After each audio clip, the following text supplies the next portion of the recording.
Hey guys, ayan. So, bali dito naman tayo kay Nanay Liwayway.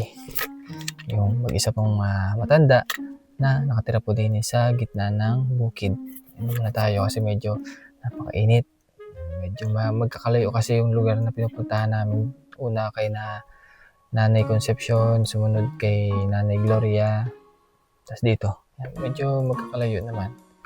Pero ayos naman lang. Ayos naman lang. Ayos lang naman. Ikaw man lang ayos. Ayos ba? Meron dito prutas.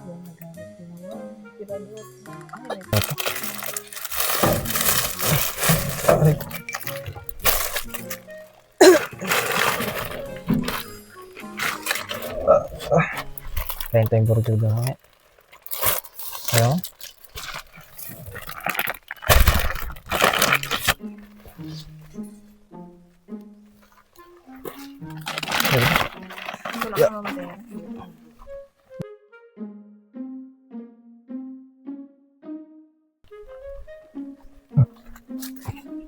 Hi Lola, magandang hapon po. Ito Lola.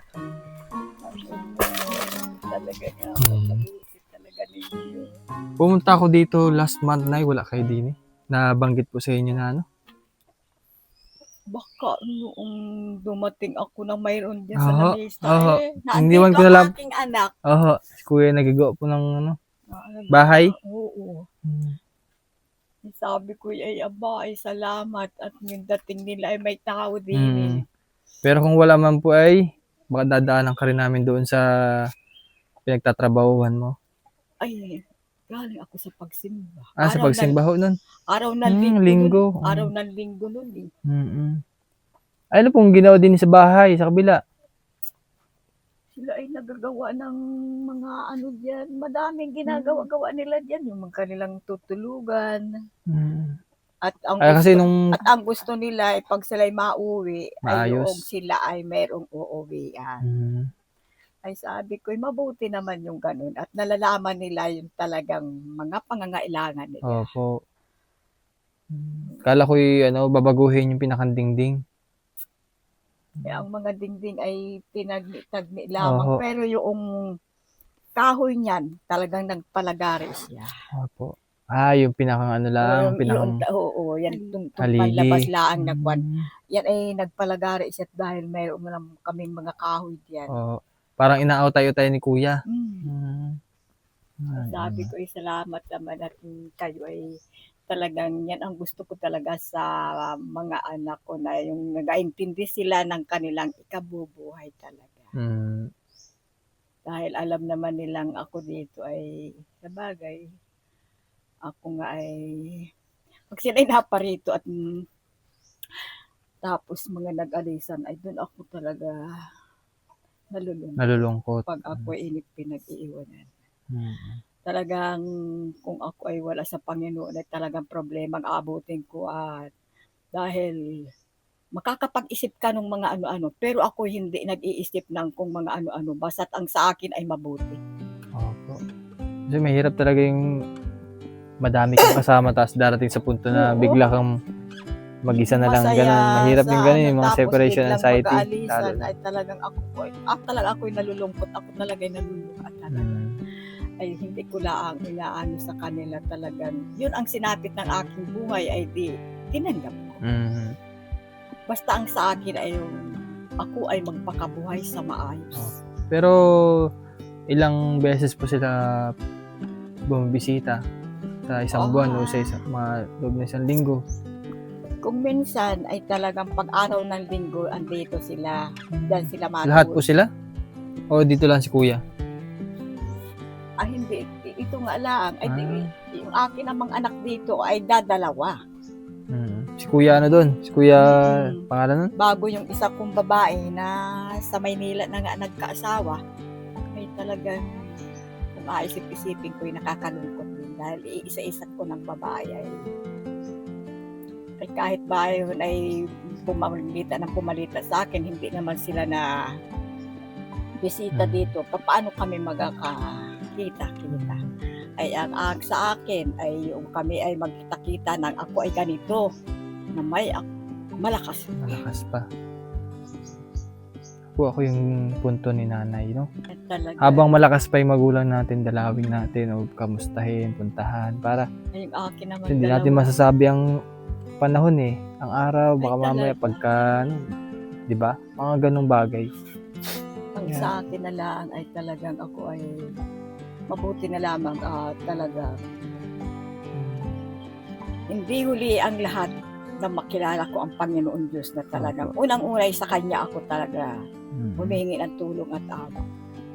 Alam mo kayo, sabi ko, talagang kayo ay kasama sa aking panalangin. Sabi ko ay talagang napakabuti talaga ng taong tumutulong sa akin. Ganon din ang Panginoon Diyos na alam kong yun ang unang-unang umipot sa puso mo. Hallelujah, talagang yan na lang ang inakasaya-saya ng buhay ko. Pero sa gabi, ako man ay nag-aalaala. Inaalis ko yun. Inaaliw ko ang aking sarili. Dahil problema ang abutin mo. Siyempre, pag ikay ko, mag-aisip ka na kung mga ano-ano, baka hindi ka pa makatulog. Opo. Ay hindi, inaalis ko yun. Basta ang sa akin ay yung aliwin ako ng Panginoon Diyos sa maganda, sa mabuti, at ang lahat ng masama ay alisin, ilayo sa akin. Yan talaga. Mahirap talaga mag-isa din mo, ba? Lalo pag nandiyan ka sa gitna ng bukid. Oh, di ba? Pag nagkaroon ng problema si nanay, Liwayway, sana hindi naman mangyari, no?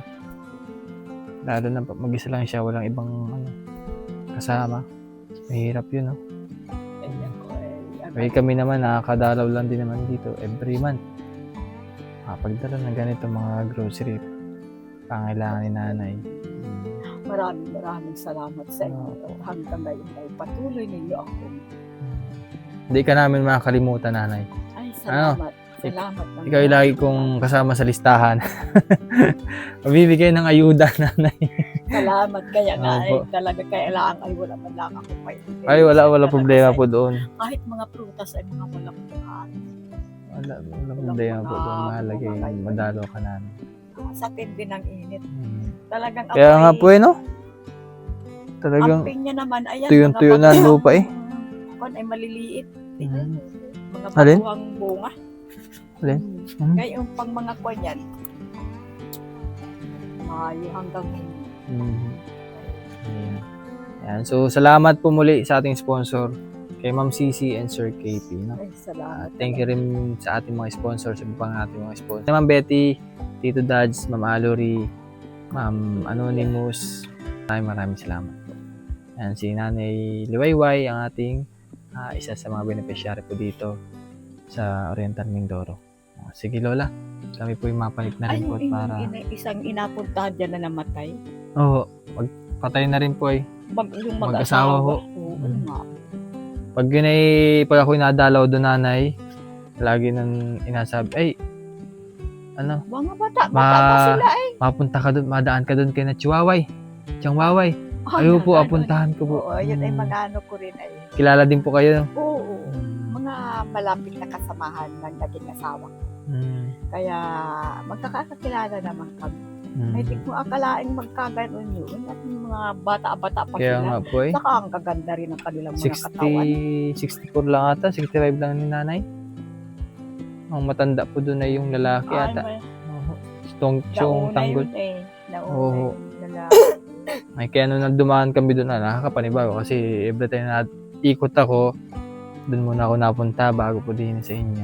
Ay, ilan pa kami dito inaanuhan? Dito po sa Malyangkog? Oo. Kayo na lang ho.